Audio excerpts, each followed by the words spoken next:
At ang masasagot ko sa katanungan, bakit ba raw kami mahirap? Dahil kulang ang aming pinansyal para pangbili ng mga makinaryas at mga chemicals para sa pagmimina. Sa madaling salita, ang mahirap ay lalong humihirap at ang mayaman ay lalong yumayaman.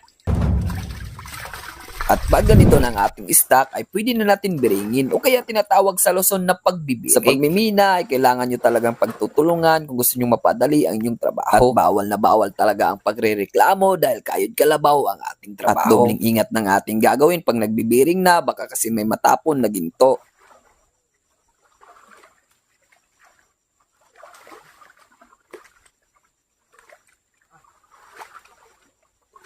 Ang unang-una natin isisparit sa pagbibiring ay ang margaha at saka buhangin. At pagkatapos ang bato naman at margaha.